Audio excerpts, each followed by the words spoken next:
Hello guys, welcome to Medigesto. I am Prince Jain and haematology के platelet disorder lecture series में अब हम देखने वाले हैं सेकेंडरी हीमोस्टेसिस डिसऑर्डर्स को। हमने already disorders of primary haemostasis cover कर लिया है, जिसमें हमने quantitative and qualitative disorders of primary haemostasis को समझा। अब हमें सेकेंडरी हीमोस्टेसिस के डिसऑर्डर्स को समझना है। चलिए, डिसऑर्डर समझने के पहले वापस मैं आपको सेकेंडरी हीमोस्टेसिस में हमने क्या चीज़ों को मेंशन करा था और हमने क्या सेकेंडरी हीमोस्टेसिस की मैकेनिज्म में समझा था, उसे हम वापस रिकॉल करते हैं। देखिए, मैंने आपको सेकेंडरी हीमोस्टेसिस में बताया था कि कोगुलेशन कैस्केड जो है वो थ्रोम्बिन जनरेट करता है। थ्रोम्बिन जनरेट होने से और एक्टिवेट होने से जो है फाइब्रिन्यूजन, जो कि वीक प्लग फॉर्म करता था प्राइमरी हीमोस्टेसिस में, अब वो फाइब्रिन में कन्वर्ट हो जाता है। फाइब्रिन में क्यों कन्वर्ट होता है? क्योंकि हमें यहाँ पे एक परमानेंट और एक टफ क्लॉट फॉर्म करना होता है। लाइक अगर वो वीक रहेगा तो इजीली डिसॉल्व हो जाएगा, और अगर वो थोड़ा सा भी स्ट्रांग रहेगा या स्ट्रांग बनेगा प्लेटलेट प्लग, तो वहाँ पर वो क्लॉटिंग अच्छी होगी और ब्लीडिंग स्टॉप हो जाएगी। इसलिए हमें सेकेंडरी हीमोस्टेसिस में फाइब्रिनोजन को फाइब्रिन में कन्वर्ट करना होता है। फाइब्रिन में कन्वर्ट करने से फ़ायदा ये होता है कि जो फाइब्रिन है वो आपस में क्रॉस लिंकिंग करता है और एक स्टेबल प्लेटलेट फाइब्रिन थ्रोम्बस का फॉर्मेशन कर लेता है, जिसकी वजह से जो भी साइट ऑफ इंजरी रहती है वहाँ से ब्लीडिंग कंप्लीटली स्टॉप हो जाती है। देखिए, इस डायग्राम के थ्रू हम इमेजिन करना चाहेंगे कि हमने जो प्राइमरी हीमोस्टेसिस में देखा था कि प्लेटलेट्स थे, वॉन विलियमसन फैक्टर्स ने प्लेटलेट्स को अट्रैक्ट करा था, फाइब्रिनोजन इनके बीच में मैट्रिक्स में प्रेजेंट था, जिसकी वजह से यहाँ पे वीक प्लेटलेट प्लग का फॉर्मेशन हुआ था। और यहाँ पर कोगुलेशन कैस्केड के कुछ फैक्टर्स आए थे, जिनमें थ्रोम्बिन भी आया था। थ्रोम्बिन का एक्टिवेशन होता है और थ्रोम्बिन फिर इस प्राइमरी हीमोस्टेसिस वाले वीक प्लग को स्टेबल फाइब्रिन थ्रोम्बस वाले प्लग में कन्वर्ट कर देता है। ये मैकेनिज्म हो रहा है सेकेंडरी हीमोस्टेसिस। किसने हेल्प करी? थ्रोम्बिन ने हेल्प करी। थ्रोम्बिन कहाँ जनरेट हुआ? कोगुलेशन कैस्केड में जनरेट हुआ। और हम जानते हैं कि secondary haemostasis is all about coagulation cascade. Coagulation cascade में इंट्रिंसिक एक्सट्रिंसिक पाथवे वर्क करते हैं। थ्रोम्बिन आया, देन इसने फाइब्रिनोजन को फाइब्रिन क्लॉट में कन्वर्ट कर दिया। ये मेथड हमने इन विट्रो देखी थी। इन वोवो हमें कुछ इस तरीके से कोगुलेशन कैस्केड देखने को मिला था। वापस आते हैं यहाँ पर हम। देखिए, मैंने अभी आपको कोगुलेशन कैस्केड का बताया, तो हमने कोगुलेशन कैस्केड जब पढ़ा था वहाँ पर हमने कुछ चीज़ों को नहीं देखा था। क्या चीज़ें हमने रहने दी थी? हमने देखिए, मैंने यहाँ पे जो ये एक्टिवेशन फैक्टर्स है ये मैंने वहाँ नहीं बताए थे। क्यों नहीं बताए थे? क्योंकि अभी हमें यहाँ समझना है कि फैक्टर्स ऑफ कोगुलेशन कैस्केड जो इनएक्टिव स्टेज में है उन्हें एक्टिवेटेड स्टेज में कन्वर्ट करने के लिए कौन कौन से फैक्टर्स वर्क करते हैं। देखिए, सबसे पहले मैं आपको बात करना चाहें तो हम सबसे पहले हम देखेंगे कि लीवर प्रोड्यूस करता है इनएक्टिवेटेड कोगुलेशन कैस्केड फैक्टर्स को। इनएक्टिवेटेड फैक्टर्स जो है वो एक्टिवेट फैक्टर्स में कन्वर्ट होते हैं, तभी कोगुलेशन कैस्केड जो है परमानेंट क्लॉट फॉर्मेशन में हेल्प करता है। फैक्टर्स इनएक्टिवेटेड स्टेज में इसलिए रिलीज होते हैं क्योंकि नॉर्मली विदाउट कोई इंजरी हमें बॉडी में कहीं पर भी क्लॉट फॉर्मेशन नहीं करना होता है। क्लॉट फॉर्मेशन तभी होता है जब हमें वहाँ पर साइट ऑफ द इंजरी पे ब्लीडिंग रोकना होगी, तभी हम इनएक्टिवेटेड फैक्टर्स को एक्टिवेटेड स्टेज में कन्वर्ट करते हैं। अब इनके एक्टिवेशन किस तरीके से होते हैं वो हमें देखना है। देखिए, हम पहले ही देख चुके हैं कि एक्सट्रिंसिक और इंट्रिंसिक पाथवे एक्टिवेटेड होता है। अब अगर मैं बात करूँ एक्सट्रिंसिक पाथवे में, जैसे कि टिश्यू थ्रोम्बोप्लास्टिन कैसे एक्सट्रिंसिक पाथवे के फैक्टर्स को एक्टिवेट कर सकता है? सबसे पहले आपको ये भी याद रहना चाहिए कि एक्सट्रिंसिक पाथवे में कौन से फैक्टर्स आते थे, इंट्रिंसिक पाथवे में कौन से फैक्टर्स आते थे। मैंने यहाँ पर मेंशन करके रखे हैं। इंट्रिंसिक पाथवे में फैक्टर 12, 11, 9, 8 आएंगे। एक्सट्रिंसिक पाथवे में फैक्टर 7। अभी हम बात कर रहे हैं एक्सट्रिंसिक पाथवे की। एक्सट्रिंसिक पाथवे में हमें फैक्टर 7 को एक्टिवेट करना है। फैक्टर 7 अगर एक्टिवेट होगा तो वो अदर फैक्टर्स को भी एक्टिवेट कर सकता है। सो एक्सट्रिंसिक पाथवे के फैक्टर 7 को एक्टिवेट करता है टिश्यू थ्रोम्बोप्लास्टिन। इंट्रिंसिक पाथवे के फैक्टर नंबर 12 को अगर हमने एक्टिवेट कर दिया तो कोगुलेशन कैस्केड स्टार्ट हो सकता है। तो जो इंट्रिंसिक पाथवे के फैक्टर नंबर 12 है उसको एक्टिवेट कौन करेगा? सब एंडोथेलियल कोलेजन। सब एंडोथेलियल कोलेजन को हम कैसे भूल सकते हैं? जब endothelium site of the injury पे रप्चर होती है, नीचे सब एंडोथेलियल कोलेजन एक्सपोज होता है और यहाँ से वॉन ब्लिन फैक्टर्स भी रिलीज होते हैं, टिश्यू फैक्टर्स रिलीज होते हैं, तो आपको यहाँ पर फैक्टर नंबर 12 जो इनएक्टिवेटेड स्टेज में ब्लड में प्रेजेंट था वो एक्टिवेट होता है एंड कोगुलेशन कैस्केड स्टार्ट हो सकता है। और दो फैक्टर्स हमें याद रखना जरूरी है, जैसे कि phospholipid surface of platelets. Platelet की सरफेस पे फॉस्फोलिपिड प्रेजेंट होता है जो कि कोगुलेशन के कैस्केड के कुछ फैक्टर्स को एक्टिवेट कर सकता है। And finally calcium.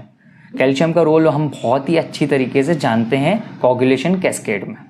सो आपको ये याद रखना इसलिए ज़रूरी है क्योंकि बहुत सारे एमसीक्यूज ऑलरेडी पीजीस एग्जाम में पूछे जा चुके हैं इसमें और आने वाले फ्यूचर में भी पूछ सकते हैं। सो हमें इंट्रेंसिक पाथवे के फैक्टर को किस तरीके से एक्टिवेशन होता है, एक्सट्रेंसिक पाथवे के फैक्टर नंबर 7 का एक्टिवेशन किसके थ्रू होता है, ये याद रखना इंपॉर्टेंट है।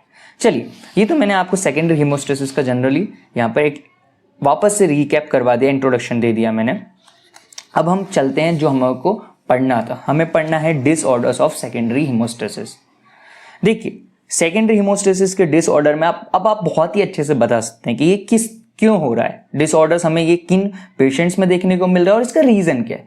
इसका रीजन सिंपल है कि फैक्टर्स जो कोगुलेशन कैस्केड में इन्वॉल्व होते थे उनकी एबनॉर्मलिटी हो गई है। वही मैंने यहाँ मेंशन करा, this will be happens due two factors abnormality. चलिए, इनमें मतलब फैक्टर्स की एबनॉर्मलिटी हो गई है, या तो उनका प्रोडक्शन नहीं हो रहा और अगर प्रोडक्शन हो रहा है तो उनमें एबनॉर्मलिटी है। ओके, तो हम इन पेशेंट्स को प्राइमरी हीमोस्टेसिस के पेशेंट से कैसे डिफरेंशिएट कर सकते हैं? प्राइमरी हीमोस्टेसिस के पेशेंट में आपने क्लिनिकल फीचर्स देखे थे, symptoms of mucosal bleeding and symptoms of skin bleeding. Okay, तो हमें प्राइमरी हीमोस्टेसिस के पेशेंट में क्लिनिकल फीचर्स दिखाता है skin and mucosal bleeding. Secondary haemostasis के पेशेंट में हमें डीप टिश्यू ब्लीडिंग देखने को मिलेगी पेशेंट्स में। अब आप इजीली डिफरेंशिएट कर लेंगे कि जब भी आपको स्किन या म्यूकोजल ब्लीडिंग का पेशेंट दिखा, मतलब आप डैम श्योर होंगे कि वो प्राइमरी हीमोस्टेसिस का पेशेंट था। अगर आपको पेशेंट में डीप टिश्यू ब्लीडिंग दिख रही है तो वो secondary disorder of secondary haemostasis का पेशेंट है। डीप टिश्यू ब्लीडिंग आपको कहाँ दिख सकती है? अगर देखिए, ये अगर मसल्स में दिखती है तो उस कंडीशन को हम हिमेटोमा बोलते हैं। अगर जॉइंट्स में स्वेलिंग हो गई है तो हम उसको हिमार्थ्रोसिस बोल सकते हैं। हिम आर्थ्रोसिस, आर्थ्रोसिस मतलब लाइक नी जॉइंट्स आपके, तो जहाँ पर भी आपके जॉइंट्स है उन जॉइंट्स में ब्लीडिंग स्टार्ट हो जाएगी। तो उस ब्लीडिंग, डीप टिश्यू ब्लीडिंग, ये किन पेशेंट्स में होगी? जिनमें सेकेंडरी हीमोस्टेसिस का डिसऑर्डर्स है, उनमें फैक्टर्स की एबनॉर्मलिटी है, कोगुलेशन कैस्केड एक्टिवेटेड नहीं है, तो वहाँ पे जो एक स्टेबल क्लॉट बनना था वो क्लॉट नहीं बन पाएगा, वहाँ से ब्लीडिंग स्टार्ट रहेगी। अब आप इजीली बताइए कि अगर कोई बच्चा है फुटबॉल खेलने गया, उसके नी जॉइंट में लग गई, अब वो पेशेंट है डिसऑर्डर ऑफ सेकेंडरी हीमोस्टेसिस का, यानी कि उस बच्चे की बॉडी में फैक्टर्स जो कोगुलेशन फैक्टर्स है, वो कोगुलेशन कैस्केड के फैक्टर्स वो एक्टिवेटेड फॉर्म में नहीं आ पाएंगे क्योंकि उनमें डिसऑर्डर्स और वो उसकी बॉडी में इतने सारे प्रेजेंट नहीं है, लाइक किसी ना किसी फैक्टर की डिफिशिएंसी है। तो उसके उस जॉइंट में जहाँ उसे लगी है वहाँ ब्लीडिंग स्टार्ट रहेगी क्योंकि वीक प्लग फॉर्म हुआ है, स्टेबल प्लग फॉर्म नहीं हो पाएगा, कोगुलेशन कैस्केड उसके वहाँ एक्टिवेटेड नहीं होगा उसकी बॉडी में। सो हमें उसके जॉइंट्स में हिम आर्थ्रोसिस दिखेगा। और कहाँ देख सकते हैं हम क्लिनिकल प्रैक्टिस में? हम देख सकते हैं विजडम टूथ एक्सट्रैक्शन। आप जनरली हमें देखने को मिलता है डेंटिस्ट के पास कि बहुत सारे लोगों ने अपने विजडम टूथ का एक्सट्रैक्ट करवाते हैं, तो उसके एक्सट्रैक्शन से क्या होता है? उसके एक्सट्रैक्शन के बाद वहाँ पर ब्लीडिंग होती है। अब देखिए, अगर नॉर्मल इंडिविजुअल है, उसकी बॉडी में कोगुलेशन कैस्केड बहुत ही अच्छे से वर्क कर रहा है तो ब्लीडिंग स्टॉप हो जाएगी। But patients of disorder of secondary haemostasis में रीब्लीडिंग होगी आफ्टर सर्जिकल प्रोसीजर, उसकी ब्लीडिंग स्टॉप नहीं होगी। उसने तो एक्सट्रैक्ट करवा लिया, वहाँ से दांत हटवा लिया जो उसको करवाना था, बट अब वहाँ पे ब्लीडिंग स्टॉप नहीं हो पा रही है। तो ये चीज़ हम देखते हैं सेकेंडरी हीमोस्टेसिस के डिसऑर्डर के पेशेंट्स में क्लिनिकल फीचर्स। अब हम चलते हैं, अब हमें लेबोरेटरी में कंफर्म करना है। हमें क्लिनिकल फीचर्स तो दिख जाएंगे बट हमें एक बार कंफर्म भी करना होगा लैब में कि सही में इनमें कोई फैक्टर्स की एबनॉर्मलिटी है या नहीं। तो चलिए हम लेबोरेटरी स्टडीज़ इन पेशेंट्स में देखेंगे। अब लेबोरेटरी स्टडीज़ में हम 2 टेस्ट परफॉर्म करते हैं, एक प्रोथ्रोम्बिन टाइम का और एक पार्शियल थ्रोम्बोप्लास्टिन टाइम का। ये दो टेस्ट हम क्यों परफॉर्म करते हैं? क्योंकि हम जानते हैं कि दो तरीके से पाथवे चलते हैं, एक intrinsic pathway and extrinsic pathway, जो कि हमने जो कोगुलेशन कैस्केड वाला लेक्चर पढ़ा था उसमें हमने देखा था कि इस तरीके से इंट्रिंसिक पाथवे वर्क करता है, इस तरीके से एक्सट्रिंसिक पाथवे। दोनों पाथवे एक कॉमन पाथवे में कन्वर्ट होते हैं और फाइनली फाइब्रिन क्लॉट बनता है। बट ऐसा पॉसिबल है कि किसी पेशेंट में फैक्टर 7 की डिफिशिएंसी है, यानी कि वो एक्सट्रिंसिक पाथवे में उसकी डिफिशिएंसी है। किसी पेशेंट्स में फैक्टर 12, 11, 9 या इन फैक्टर्स में डिफिशिएंसी है, तो उसको इंट्रिंसिक पाथवे में कोई डिसऑर्डर है, तो मतलब उसे इंट्रिंसिक पाथवे का डिसऑर्डर है। तो हमें एग्जैक्टली उस पेशेंट को बताना होगा जब हम लेबोरेटरी में टेस्ट करेंगे उसके ब्लड सैंपल को कि आपको एक्सट्रिंसिक पाथवे के कोई फैक्टर में डिफिशिएंसी है, इंट्रिंसिक पाथवे। तो इसलिए हम दो टेस्ट देखते हैं, एक प्रोथ्रोम्बिन टाइम वाला और एक पार्शियल थ्रोम्बोप्लास्टिन टाइम वाला। इन टेस्ट में क्या होता है, जैसे कि प्रोथ्रोम्बिन टाइम वाला टेस्ट, उसमें वो हम मेजर करते हैं एक्सट्रिंसिक यानी कि फैक्टर 7 को, एक्सट्रिंसिक पाथवे के फैक्टर 7 को हम मेजर करते हैं। बात करें पार्शियल थ्रोम्बोप्लास्टिन टाइम वाले टेस्ट की, तो हम इसमें इंट्रिंसिक पाथवे के फैक्टर्स जिसकी 12, 11, 9 और 8 फैक्टर्स को मेजर करते हैं। मेजर करने से हमें पता चल जाता है कि अगर इनकी क्वांटिटी लो होगी तो ये टाइम जो है वो इंक्रीज हो जाएगा। अभी मैं आपको इसको डिटेल में बताऊंगा। सबसे पहले इसको याद कर लीजिए। मुझे पता है बहुत सारे पीपल्स को ये अभी भी याद नहीं है। चलिए देखिए, मैंने यहाँ पे इसको लिख के रखा है एक्सट्रिंसिक पाथवे। एक्सट्रिंसिक पाथवे में हम कहाँ से स्टार्ट करते हैं? हम स्टार्ट करते हैं एक्सट्रिंसिक पाथवे को फैक्टर नंबर 7 से। फैक्टर नंबर 7 किसको एक्टिवेट करता है?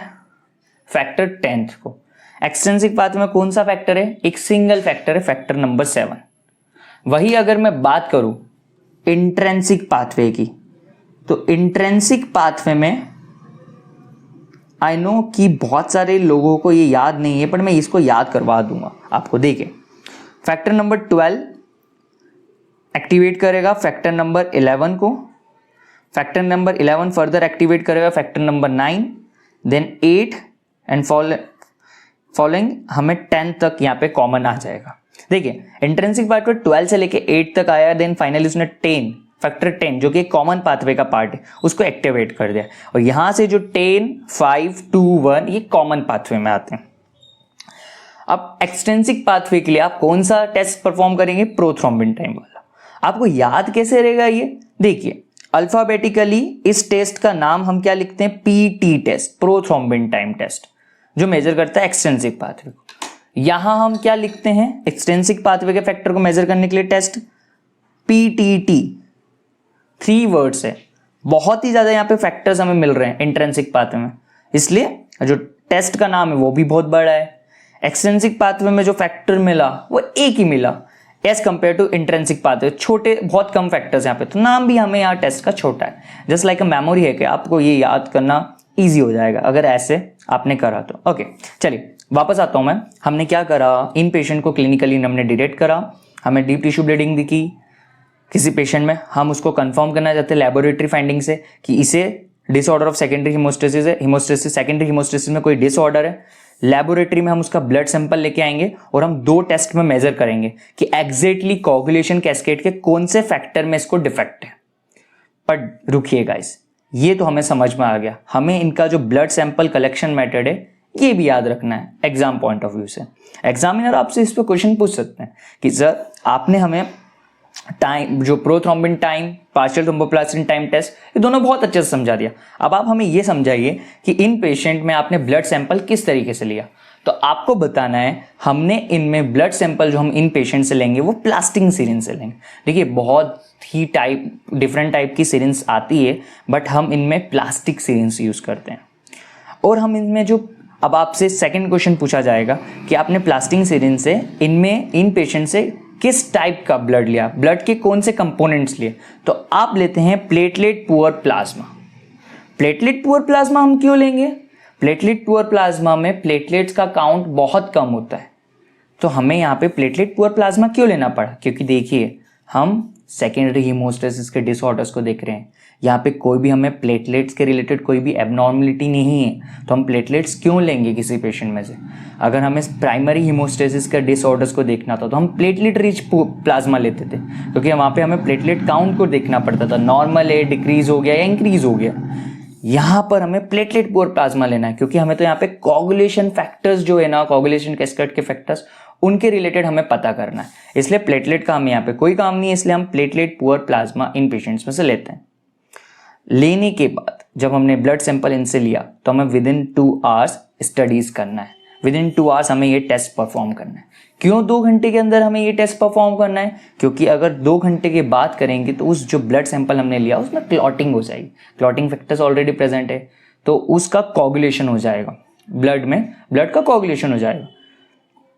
हम साथ में प्रिकॉशंस ये भी रखते हैं कि हम एंटी कोगुलेंट भी इस टेस्ट ट्यूब में, जो हमने ब्लड लिया, सैंपल लिया टेस्ट ट्यूब में, उसमें हम एंटी कोगुलेंट भी ऐड कर देते ताकि कोगुलेशन अर्ली ना हो, बहुत ही जल्दी वहाँ पे उस ब्लड सैंपल में कोगुलेशन ना हो। पता चला नहीं तो हमने टेस्ट परफॉर्म करा, उसके पहले ही ब्लड में कोगुलेशन हो चुका होगा, इसलिए हम एंटी कोगुलेंट यूज़ करते हैं। मोस्ट कॉमन एंटी कोगुलेंट हम यूज़ करते हैं ट्राइसोडियम सिट्रेट को।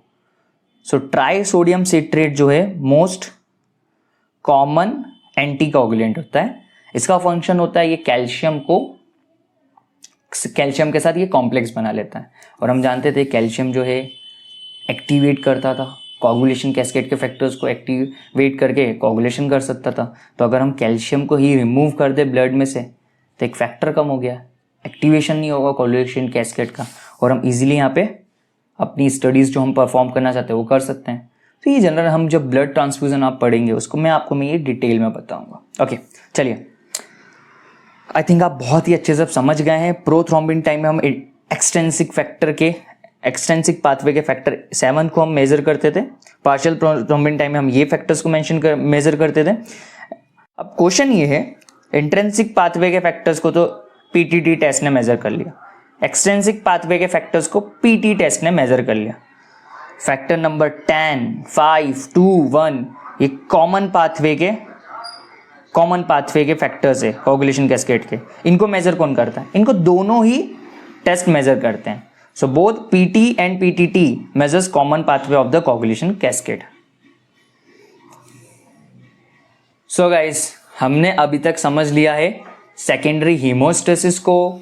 सेकेंडरी हीमोस्टेसिस में वापस मैंने आपको रिकैप करवाया कि सेकेंडरी हीमोस्टेसिस में पर्टिकुलरली हम क्या देख रहे थे, कैसे फैक्टर्स का एक्टिवेशन होता है, डिसऑर्डर में हमें इसके क्लिनिकल फीचर्स क्या दिखेंगे पेशेंट में, और हमें लेबोरेटरी स्टडीज में क्या मिलेगा। अब हम चलेंगे डिसऑर्डर्स ऑफ सेकेंडरी हीमोस्टेसिस कौन कौन से है।